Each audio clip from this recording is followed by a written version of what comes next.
قدرت کے کام نرالے ہوتے ہیں۔ کچھ لوگوں کو ان کے ناکردہ گناہوں کی سزا زندگی میں ہی مل جاتی ہے۔ کیا انہوں نے بھی کوئی ایسا گناہ کر دیا تھا جس کی قدرت نے انہیں ایسی بھیانک سزا دی تھی؟ شہزاد خان کے قلم سے ایک حیران کر دینے والی تحریر۔ آسمان پر چمکتے چاند کی دودھیا روشنی جنگل کے اندر منگل کیے ہوئے تھی اور ہر چیز واضح اور صاف و شفاف دکھائی دے رہی تھی۔ کبھی کبھی دور اندر سے جنگلی جانوروں کے چیخنے کی آوازیں سنائی دی جاتی تھیں۔ پھر یکدم یوں سناٹا چھا جاتا تھا جیسے ہر چیز پر کسی نے جادو کی چھڑی گھما کر اسے سلا دیا ہو۔ غاروں کے 6-7 دہانے انہیں دور سے ہی دکھائی دے گئے تھے۔ وہ آہستہ آہستہ قدم اٹھاتے ان کی جانب بڑھنے لگے۔ اولاد کی محبت بھی کیا چیز ہے کہ ہر قسم کے خوف سے بیگانہ کر دیتی ہے۔ اس کے باوجود کہ وہ اس وقت ایک خطرناک اور بھیانک جنگل میں رات کے اس پہر موجود تھے کہ جس طرف دن میں بھی شاید کوئی بھول کر نہ آنا چاہے گا، لیکن وہ بے خوف و خطر صرف اپنی بیٹی کی خاطر ان غاروں کی جانب بڑھ رہے تھے جن میں نہ جانے کیسے کیسے موذی جانور چھپے ہوں گے۔ اس کی بھی انہیں کوئی فکر نہ تھی۔ تھوڑی ہی دیر میں وہ ایک قدرے تنگ دہانے والے غار کے نزدیک پہنچ کر رک گئے۔ انہوں نے سوچا کہ اس غار کے اندر کوئی چھوٹا جانور ہی جا سکتا ہے، اس لیے کسی بڑے خونخوار جانور کی موجودگی اس غار میں ناممکن ہی ہو سکتی ہے۔ یہی سوچ کر انہوں نے پہلے اس غار کے اندر جانے کا فیصلہ کیا اور اس کے نزدیک پہنچ کر رک گئے۔ جنگل میں ایک خوفناک خاموشی چھائی ہوئی تھی۔ تم اسے تھامو، میں ذرا اندر جا کر حالات کا جائزہ لیتا ہوں۔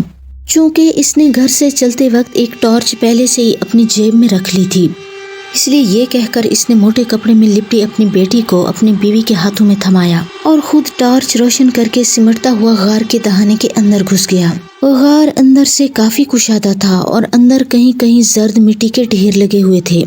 یوں لگ رہا تھا جیسے یہ مٹی اوپر پہاڑی کے کسی سوراخ سے مسلسل گرتی رہی ہو اور اب ڈھیروں کی صورت میں اندر موجود تھی۔ غار اندر سے اس قدر کشادہ تھا کہ اس کے اندر کم و بیش 10 تا 15 افراد بآسانی رہ سکتے تھے۔ کچھ دیر اور جائزہ لینے کے بعد اس نے بیوی کو آواز دے کر اسے بھی احتیاط سے اندر آنے کے لیے کہا اور کچھ ہی منٹوں میں وہ بھی اندر آ چکی تھی۔ میرے خیال میں یہ غار رہنے کے لیے بہترین رہے گی، اس لیے ہم صبح تک یہیں رہتے ہیں اور دن نکلنے سے کچھ دیر پہلے واپس جا کر اماں کو بھی یہیں لے آتا ہوں اور جاتے ہوئے ایک مضبوط پتھر اندر لا کر رکھ دیتا ہوں تاکہ تم اس سے غار کا منہ بند کر کے محفوظ رہو۔ عبداللہ نے اس کی طرف دیکھتے ہوئے کہا۔ ٹھیک ہے، لیکن ہم کھائیں گے پیئیں گے کیا؟ اس کی بیوی نے اس کی طرف دیکھتے ہوئے کہا۔ اس کی تم فکر نہ کرو، میں واپسی پر کھانے پینے کا سامان اور بیٹی کے کچھ کپڑے بھی لیتا آؤں گا اور پھر کسی دن ہم جنگل میں گھوم پھر کر کچھ پھلدار درخت اور پینے کے پانی کی تلاش کریں گے، عبداللہ نے اس کی پریشانی دور کرتے ہوئے کہا۔ سامعین حضرات، قصہ مختصر یہ ہے کہ ان دونوں میاں بیوی نے اس غار میں کافی مدت گزاری اور پھر کچھ عرصہ بعد ہی ان دونوں کا وہیں انتقال ہو گیا۔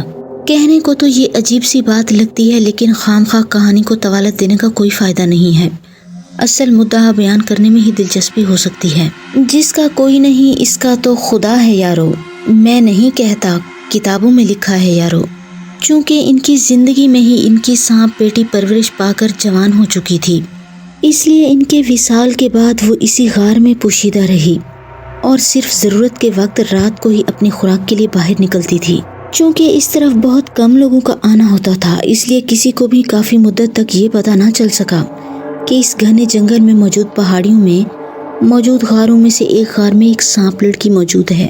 یہ دوپہر کا وقت ہوگا، سورج اپنی آب و تاب کے ساتھ آسمان سے نیچے زمین پر آگ برسا رہا تھا۔ یوں لگتا تھا جیسے واقعی وہ سوا نیزے پر آ گیا ہو۔ رحیم اپنی بیوی کے ساتھ اس راستے پر چلتا جا رہا تھا جو سیدھا جنگل کے بیچ سے گزر کر ان پہاڑیوں کی جانب جاتا تھا جس میں موجود غاروں میں جانے کا ارادہ کیے وہ اس وقت اس سمت بڑھتے چلے جا رہے تھے۔ کیا تمہیں واقعی یقین ہے کہ ہمیں ان غاروں میں کوئی خزانہ مل سکتا ہے؟ اس کے ساتھ چلتی اس کی بیوی نے رحیم کی طرف دیکھتے ہوئے سوال پوچھا۔ دیکھو، میں یقین سے تو نہیں کہہ سکتا ہوں، لیکن ہو بھی سکتا ہے، کیونکہ پہاڑیوں کی رنگت اور ویرانی چیخ چیخ کر یہ بتا رہی تھی کہ آج تک شاید ہی کوئی اس طرف بھٹکا ہو۔ میں نے جب ان پہاڑیوں کو پہلی دفعہ دیکھا تو مجھے وہاں کی بھیانک خاموشی اور ویرانی سے خوف آنے لگا تھا اور میری ہمت ہی نہیں ہوئی تھی میں ان غاروں میں گھسنے کی کوشش کرتا۔ رحیم نے اس کی طرف دیکھتے ہوئے کہا۔ لیکن یہ بھی تو ہو سکتا ہے کہ ان غاروں میں کوئی عفریت چھپی اور ہمیں نقصان پہنچا دے، اس کی بیوی نے خوفزدہ لہجے میں کہا۔ اچھا، پریشان یا خوفزدہ ہونے کی ضرورت نہیں ہے، ویسے بھی یہ سب ہمارے خیالات اور وہم ہی ہیں۔ اس لیے ان پر زیادہ سوچنے کی کوئی ضرورت نہیں ہے، رحیم نے اسے تسلی دیتے ہوئے کہا۔ یہی باتیں کرتے وہ ان پہاڑیوں کے نزدیک پہنچ گئے۔ دائیں جانب موجود ایک تنگ دہانے والے غار کے سامنے پہنچ کر دونوں رک گئے اور پھر رحیم نے اسے وہیں کھڑا رہنے کا کہا اور خود اس دہانے میں گھس گیا۔ دہانے کا سوراخ اتنا چوڑا تو ضرور تھا کہ جس میں سے ایک شخص آسانی سے رینگ کر اندر جا سکتا تھا۔ رحیم جیسے ہی اندر پہنچا تو اسے یوں محسوس ہوا جیسے غار کے اندر گھٹن کا احساس نہ ہونے کے برابر ہو اور کہیں کہیں سے تازہ ہوا کا گزر ہو رہا ہو۔ اس کا مطلب ہے کہ اس غار میں داخل ہونے کا یہی راستہ ہے، بلکہ اس سے باہر نکلنے کا بھی کوئی نہ کوئی راستہ ضرور موجود ہے۔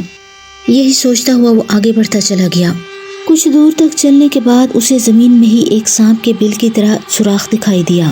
وہ آہستہ آہستہ چلتا اس کے نزدیک پہنچ کر رک گیا۔ اس نے جیسے ہی اپنا چہرہ اس کے اندر جھانکنے کے لیے کیا تو اسے یوں لگا جیسے اندر کچھ روشنی سی تھی۔ اسے بڑی حیرت ہوئی، اس خوفناک غار کے اندر موجود اس بل میں بھلا کون کم وقت چراغ جلائے بیٹھا ہوگا۔